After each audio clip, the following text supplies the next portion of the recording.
Muy buenos días, tardes, noches, según la hora que vean este video. ¿Cómo están?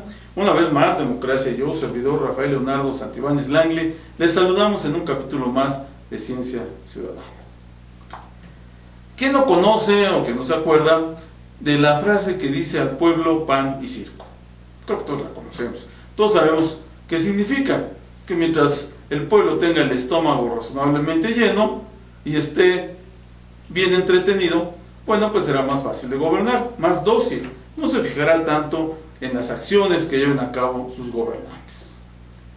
Cuando pensamos en la frase al pueblo pan y circo, casi todo el mundo le viene a la mente esas imágenes del circo romano, cuando en aquella época los emperadores, los césares, pues tenían toda clase de excesos en sus gestiones de gobierno, y el pueblo no le importaba o las dejaba pasar porque tenía exactamente lo que hemos dicho, pan y circo, y así se la llevaba.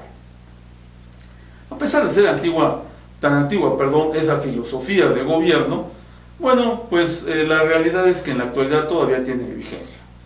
Quizás esa fue la razón por la que la presidenta de Brasil, Dilma Rousseff, pensó que en plena efervescencia futbolera por la Copa Confederaciones que se está celebrando en Brasil, pues podía hacer pasar así sin sentir un aumento en el costo del transporte de 10 centavos de real. 10 centavos de real que en pesos mexicanos significarán como 60 centavos de peso mexicano. Entonces, quizás pensó, bueno, pues están entretenidos con lo, digamos que es la fiesta nacional para Brasil, porque si hay un país futbolero por excelencia, pues ese es Brasil. Entonces, ¿cómo no iba uno a imaginarse que fuera fácil que en esa efervescencia futbolera pasara inadvertido el aumento en el costo del transporte? Pues no fue así. Y el pueblo, independientemente de estar disfrutando su fiesta del fútbol, se tomó el tiempo para protestar por algo que no estuvo de acuerdo con el gobierno.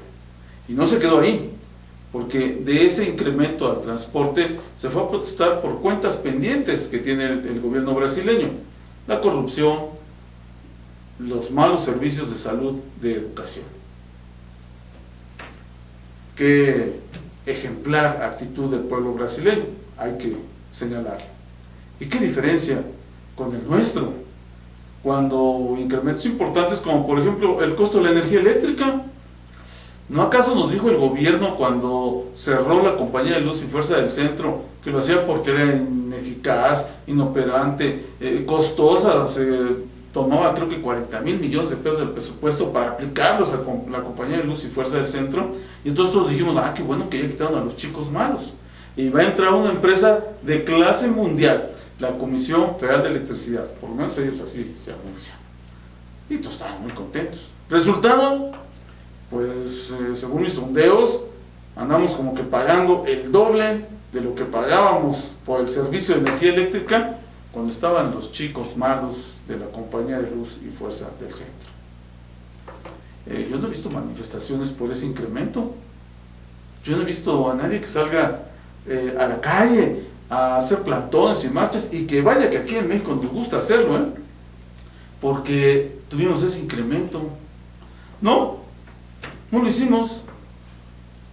Nos conformamos, pensamos que, pues de hablar, aquí nos tocó vivir, ahora vemos cómo le hacemos para sacar más dinero y pagar una luz más cara. Ni modo, cada quien luchando por su cuenta, cada quien para su santo. ¿Qué se necesitará para tener una actitud como la que tuvo el pueblo brasileño? ¿A qué se deberá? Quizás tendrá que ver que, según leí por ahí, en los últimos 10 años, y gracias a las medidas del anterior presidente de Brasil, Lula da Silva, en un lapso de 10 años se logró sacar a 40 millones de brasileños de la pobreza para insertarlos en la clase media.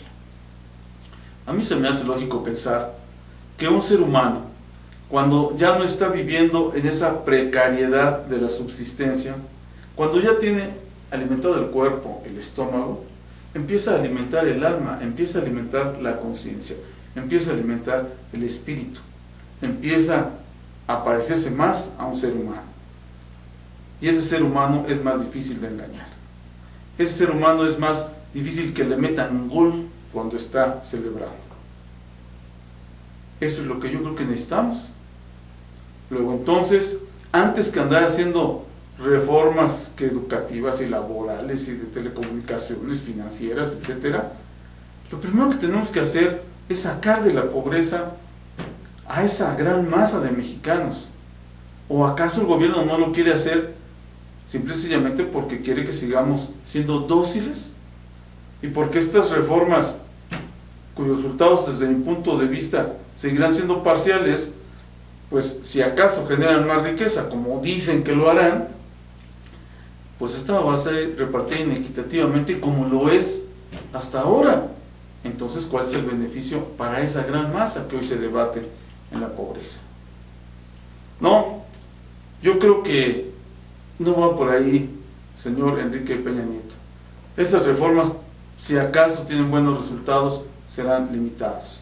Y no veo la razón de por qué en el Pacto por México, digo pacto, es el Rapto de México, se programó para el segundo semestre la reforma fiscal, cuando lo prioritario es sacar de la pobreza a esta gente. Y eso no puede ser a través de otra reforma que no sea la fiscal. Los impuestos son el elemento que debe redistribuir el ingreso. Y hoy hay una gran inequidad en la distribución de ese ingreso. Esa es la causa fundamental de la pobreza. ¿Será acaso que no debemos salir de ella, señor presidente? ¿Será acaso que la reforma fiscal que usted nos va a presentar traerá medidas impopulares, como por ejemplo la aplicación del IVA en alimentos y medicinas? Y que entonces no era sano para el PRI que se programara en el primer semestre, pues al ser impopular o contener medidas impopulares, afectaría a los comicios del próximo 7 de julio, obviamente en detrimento de votos para el PRI. ¿Serán esas las razones? No sé si sean esas, no sé si es simple ignorancia. Lo que sí sé es que es el turno de nosotros los ciudadanos. Y es por eso que estoy promoviendo una reforma fiscal que combate directamente la inequidad en la distribución del ingreso, que es viable, que es efectiva para que todos o la gran mayoría salga de la pobreza, desde luego, paulatinamente. Eso es lo que tenemos que hacer. Basta ya de seguirnos rascando cada quien con nuestras propias uñas. Basta ya de caer en la, pues sí hay que decirlo, mediocridad del sistema neoliberal que nos obliga a competir a todos por todo y entre todos. A que debemos de competir con los demás por tener los mejores trabajos, las empresas por tener las mejores empresas, la gente con capital por tener los mejores negocios, y encarregados por tener las mejores tranzas, porque evidencia de ello hay, y muchas, políticos, empresarios, etc. No, yo creo que tenemos que cambiar esa mentalidad. Y es por eso que ahora estoy tratando de impulsar mi reforma fiscal, puesto que el gobierno reiteradamente me ha ignorado, a pesar de mi insistencia, mediante las redes sociales. Les he pedido su firma. Si tú ya estás atrapado en las garras de la pobreza, ¿qué esperas para firmar? Y convencer a los demás para que nos ayuden con esta propuesta. Si tú aún no has sido alcanzado por la pobreza, ¿qué te garantiza que el día de mañana no te alcanzará? ¿Acaso no has visto gente a tu alrededor que ya ha caído en la pobreza, que por lo menos ha visto disminuir sus ingresos, que ha perdido su trabajo, sus propiedades? Yo creo que sí. Esa gente que hoy está en la pobreza, esos más de 60 millones, 62, 64 millones de mexicanos según cifras oficiales, que se debaten día a día en la pobreza, que apenas subsisten, y de entre los cuales 12 millones de ellos no les alcanza ni para comer el ingreso que tienen, esos quizás no tengan acceso al internet, la gran mayoría de ellos. Si tú sí lo tienes todavía, ¿por qué no firmar por ellos? ¿Por qué no hacer algo por ellos? Yo tengo fe y esperanza de que algún día esos más de 60 millones de mexicanos te lo agradecerán. Es el turno de nosotros los ciudadanos. Si no lo hacemos nosotros, el gobierno no va a venir a resolverlo. Hay que pensar en ello. Democracia y yo les agradecemos mucho su atención y nos vemos en el próximo capítulo. Hasta luego.